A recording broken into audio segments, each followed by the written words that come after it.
Bom dia a todos, amigos, amigas, espíritas, católicos, evangélicos, todos aqueles que se interessarem por uma palavra do nosso irmão Mestre Jesus, que sejam todos bem-vindos. Sabemos que muitas vezes temos irmãos de outras crenças que participam aqui do nosso encontro.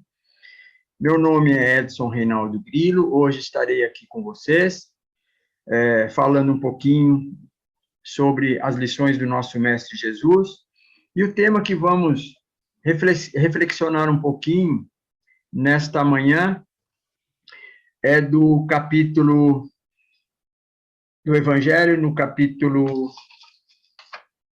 10º, perdão das ofensas. Esse item, ele foi, a parábola é de Jesus, né, com relação ao perdão, mas Simeão, que trouxe essas informações do Evangelho para nós, bordou 1862. Nós temos toda semana um projeto chamado Projeto de Transformação Moral na nossa casa, que tem como objetivo, nós temos ali um tema, um título, para, durante as semanas, ficarmos com uma reflexão sobre o assunto que foi trazido para nós. E essa semana nós estamos na semana do desapego. Desapegar-se não significa que você não deva possuir nada. Significa que nada deve possuir você. Ali, Abi Talib, sucessor de Maomé. Falar de desapego em uma sociedade consumista é como a nossa atualmente pode parecer falar ao vento. Mas como Deus investe em nós, a pandemia atual tem nos trazido a reavaliação de nossos valores. De repente, algumas coisas, antes tão importantes para a nossa vida, passaram a ter menor valor que a preservação da própria vida. Ao falarmos de desapego, poderíamos nos reportar aos nossos bens materiais que durante algumas encarnações temos trabalhado para tanto adquirir: terras, imóveis, carros, roupas de grife, dinheiro, embelezamento do corpo e tantos outros subterfúgios que temos usado para nos autovalorizar e valorizar a vida presente no corpo físico como se fosse a única.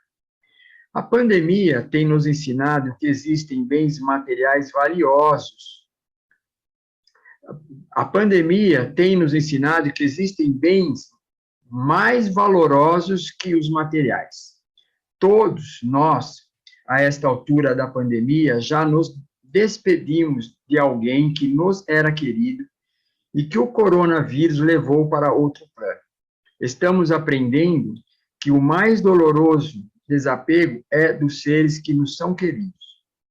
Mesmo sendo espíritas e sabendo da continuidade da vida, sabendo que não podemos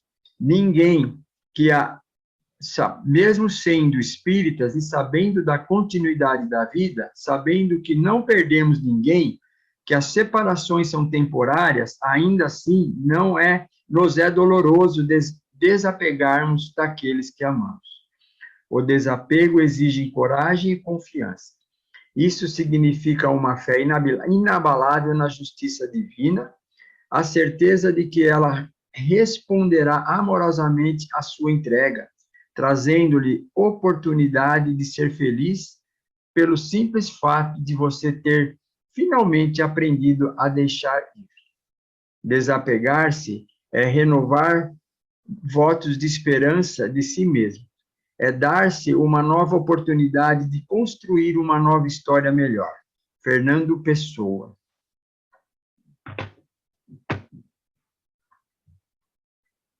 Vamos fazer uma reflexão, uma elevação dos nossos pensamentos a Deus, nosso Pai, a Jesus, nosso Mestre, agradecendo ao Pai por estarmos mais uma vez neste encontro, ainda que seja virtual.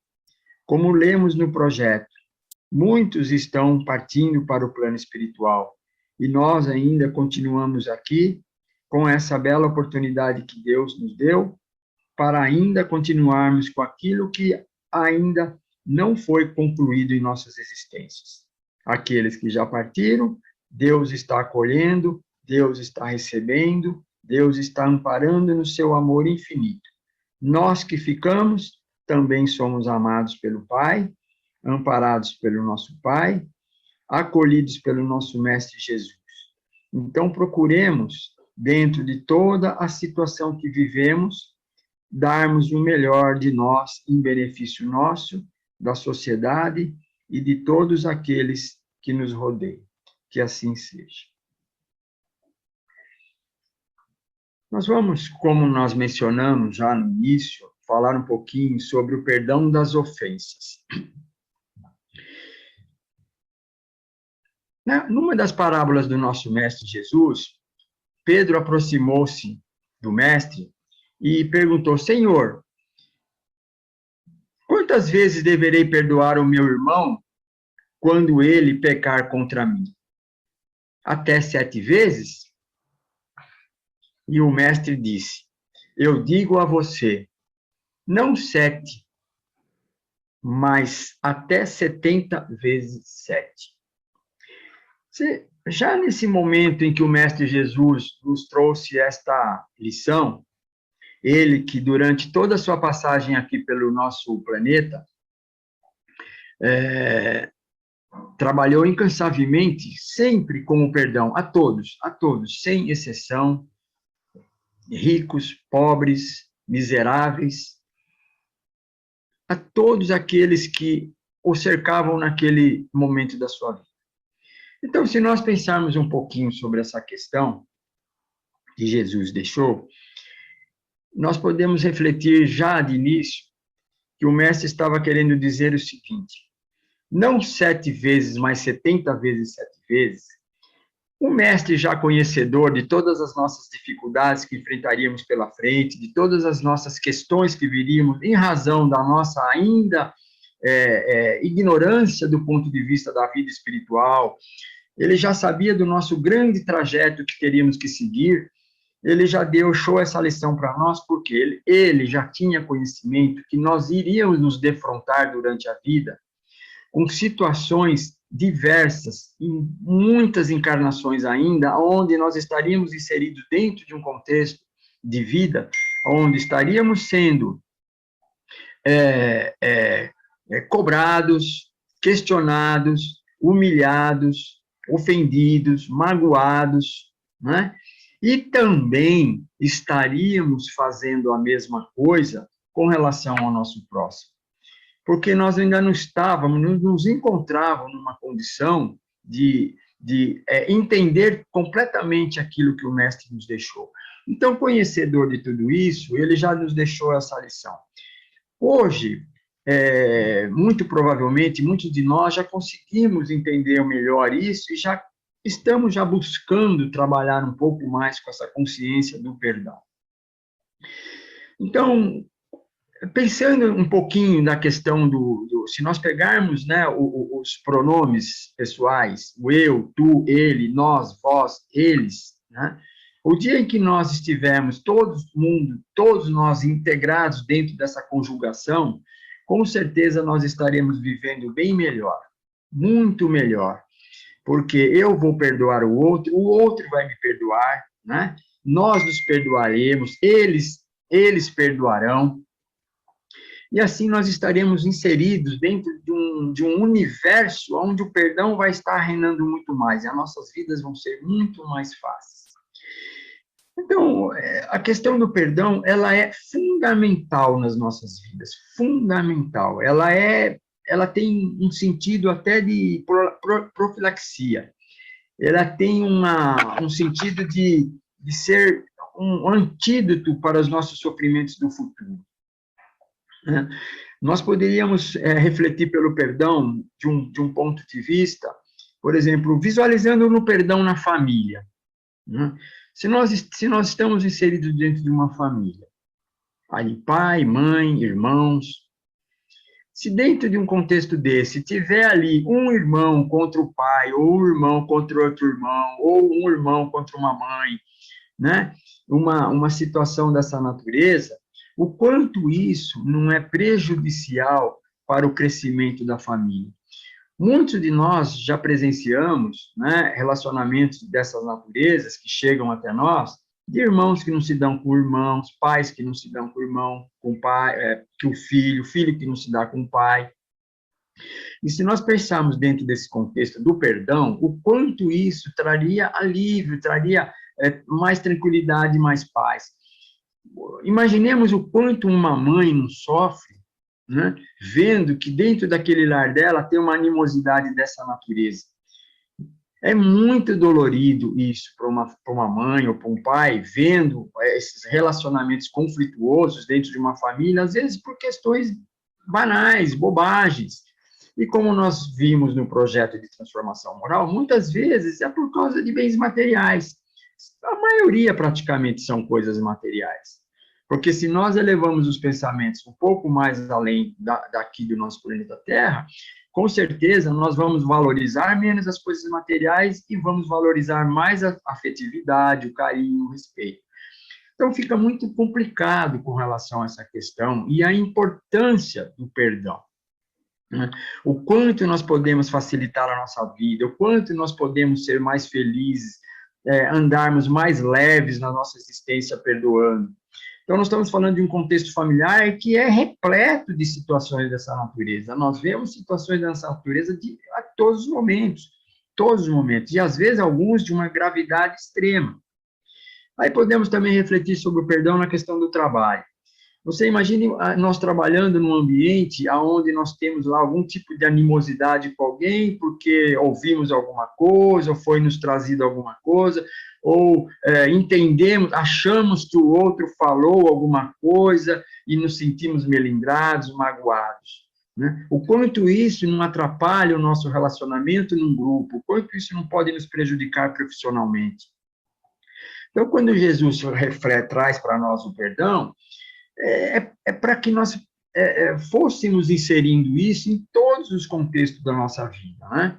Inclusive até onde nós frequentamos, em todos os lugares, na rua, com os vizinhos, no nosso templo religioso, onde estivermos inseridos dentro daquilo que nós temos como uma crença, o espiritismo, uma casa espírita, para quem é católico lá na igreja, porque as ocorrências vão surgir aos montes, em função ainda da nossa natureza, ainda muito inferior, muito prematura, muito imatura. Nós vamos nos defrontar muito com essas situações em que o perdão vai ter que estar presente em nossa vida, ali numa reflexão. Né? E se nós ainda refletirmos um pouco mais com relação à questão do perdão, nós poderíamos entender assim que o perdão ele transcende, ele vai além da vida. Porque quando nós não nos reconciliamos com alguém que nós temos alguma adversidade, como disse Jesus, né? Deixa no altar a sua oferenda e vai e reconcilia-te com teu inimigo. Depois você volta. Veja só a profundidade desse ensinamento que o mestre disse. Por quê? Poxa, se ajeita lá primeiro e depois você vem para cá. Se nós desencarnarmos com ressentimentos, com mágoa, né, com revolta, nós não vamos nos libertar com a morte, nós vamos carregar isso para o outro lado. E isso pode ser muito complicado, porque dependendo do apego, dependendo do enraizamento que nós estamos com esses sentimentos, nós não libertamos logo após a morte. E aí, vamos imaginar, nós podemos estar tão presos àquilo que nós não conseguimos sair do ambiente que vivemos, seja a nossa casa, o nosso trabalho, seja onde for, onde nós tivermos algo que nos perturbe demais. Nós não conseguimos nos libertar. Não existe mágica. Aí eu hoje estou com raiva, se eu desencarnar, eu não perdoo. Nós vemos pessoas, muitas vezes, falar, eu não perdoo jamais. Eu não perdoo, não tem jeito.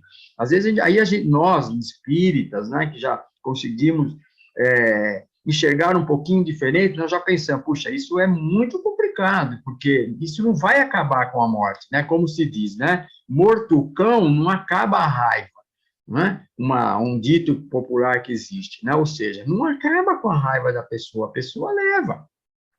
E isso pode ser muito perturbador para as famílias. E nós vemos muito isso nos trabalhos que nós desenvolvemos nas desobsessões, né? Espíritos que desencarnaram, né? Que não conseguiram superar as dificuldades, as ocorrências da vida. Sabemos que muitas delas são extremamente dolorosas, extremamente difíceis. Sabemos disso, que não são fáceis, mas Jesus não falou que seria fácil, né? Então, mas dentro desse conhecimento que nós vamos absorvendo, desse entendimento que nós vamos tendo, nós vamos cada vez mais fixando isso e buscando entender o quanto isso é importante na nossa vida. E nós podemos até reflexionar um pouquinho mais com relação até ao próprio retorno quando nós voltamos. Quando nós não superamos essas dificuldades ou não entendemos, porque só o fato de desencarnarmos não quer dizer que numa outra encarnação que nós estivermos fazendo, nós conseguimos superar todas as coisas. Então, nós podemos estar trazendo de volta algumas ocorrências que vão nos incomodar durante a encarnação. Então, aí a gente pode até refletir, por exemplo, dentro de um lar. Olha a importância de, dentro de um lar, nós termos paciência, tolerância, resignação com aqueles que a gente sente que tem algum tipo de diferença, de animosidade, que a gente fala assim, poxa, mas não entendo por que a pessoa é tão reativa, por que a pessoa é meio agressiva, né? Com a crença da reencarnação, vai fazendo com que nós vamos entendendo isso e nós vamos ganhando mais tolerância, mais compreensão, mais paciência. E tudo isso está dentro de um contexto de um perdão, quando nós entendemos isso. Por quê? Enxergando isso, nós vamos perdoando aquele que estão ali nos trazendo algum incômodo, nos trazendo alguma coisa que nós não entendemos, porque ele não tem origem nessa existência, né? Porque muitas vezes, como diz Joana de Ângeli, no livro Iluminação Interior, tem um capítulo que ela fala do perdão e auto-perdão. E olha que interessante, ela começa assim: toda vez em que a culpa não emerge de maneira consciente, são liberados conflitos que a mascaram, levando a inquietações e sofrimentos sem aparente causa. Veja bem, aquilo que eu estava refletindo, né?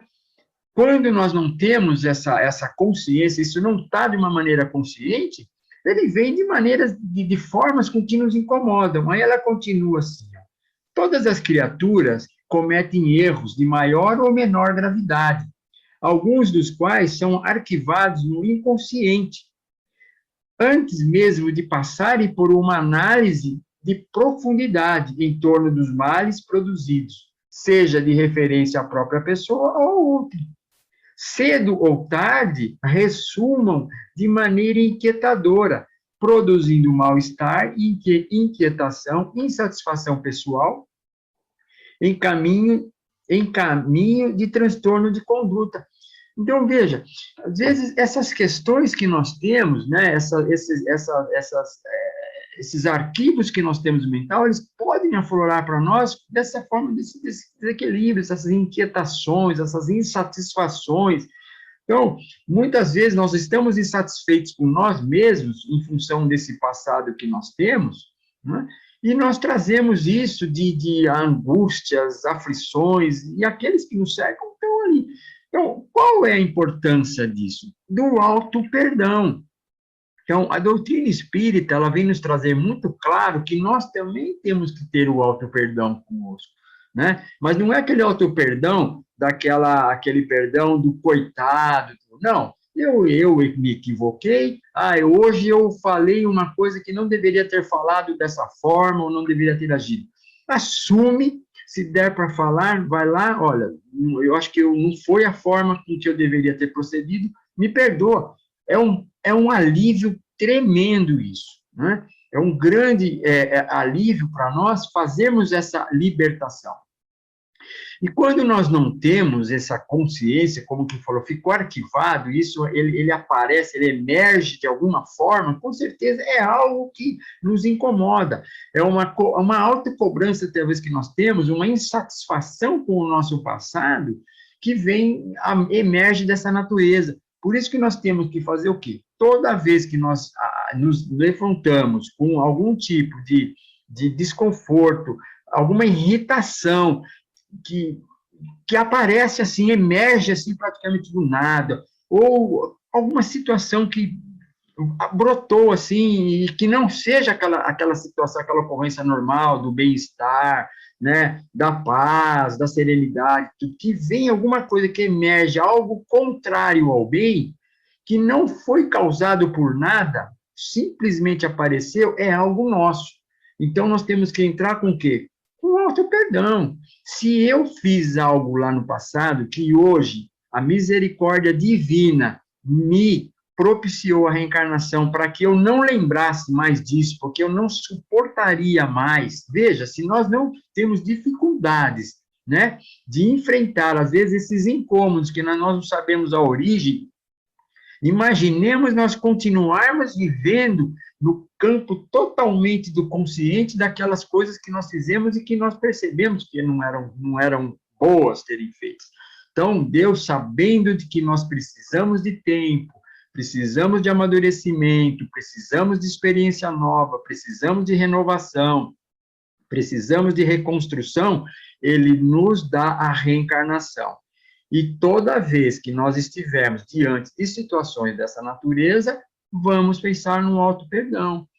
Que quando nós termos consciência do auto-perdão, automaticamente nós não vamos transferir aquilo que nós estamos sentindo para o próximo, em agressividades, em palavras não compatíveis com aquilo que deveria ser feito no momento. Então, essa questão do perdão que Jesus nos traz, né, ela é muito, muito abrangente, muito.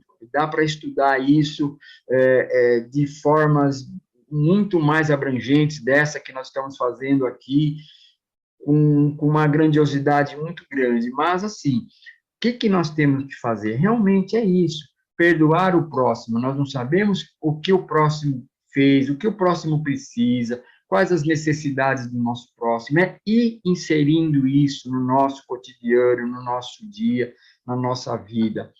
O perdão ao próximo e nos perdoarmos. Então, Jesus já sabia que nós íamos ter muitas dificuldades pela frente, pela natureza da humanidade. Uma humanidade ainda imatura, uma humanidade em desenvolvimento, um planeta de provas e expiações, aonde as ocorrências apareceriam, as dificuldades apareceriam, e nós íamos precisar demais do perdão das ofensas do nosso próximo, e também do auto-perdão. Então, fica aqui para nós, né, essa reflexão, para que nós possamos nos esforçarmos, obviamente que vamos nos disparar, mas se depararmos com situações onde falamos coisas que não devíamos, agimos de uma forma incorreta, vamos buscar ali a reconciliação, pedir o perdão. É muito aliviante, é uma medida de cura para a nossa alma. Quando nós nos projetamos para o outro, olha, eu peço perdão se eu falei isso, não era assim que eu deveria ter falado, se eu te magoei, me desculpe, me perdoe. É o remédio que nós precisamos para ficar o quê? Aí, se o outro não nos perdoar, como diz, eu entreguei para Deus, eu fiz a minha parte. Se o outro não quiser me perdoar, já não é mais comigo, já é entre aquele, outro e Deus. Isso é plenamente certeza que vai ser assim, porque nós nos libertamos. Eu tirei aquele peso das minhas costas, da minha consciência, aquilo que estava me incomodando. Se o outro não perdoa, aí já não é mais conosco, é entre ele e Deus. Então, fica aí para nós essa lição, né? do perdão das ofensas, para que nós possamos irmos ficando mais atentos, mais vigilantes com relação a essas questões. E assim, então, nós vamos encerrando o nosso encontro desta manhã e queremos aí desejar um ótimo domingo a todos, né, que tenham uma ótima semana, que possamos aí ser semeadores de boas ideias, bons pensamentos, boa confiança, né, esperança, não do verbo esperar, mas do verbo esperançar, né? Sabemos que as nossas vidas estão muito agitadas, estamos vivendo muitas perturbações de ordem social, política, muitas coisas, mas nós temos que ter a nossa calma, a nossa serenidade para participarmos disso, estamos inseridos nisso, mas não sermos seres desequilibrantes, seres que vamos buscar serenidade, calma e melhora para nós e para aqueles que nos rodeiam.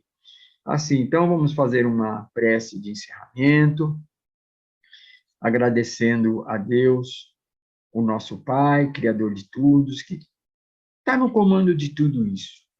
Tudo, por mais caótico que nós imaginemos que as coisas estão, nos nossos olhos, para Deus não há caos.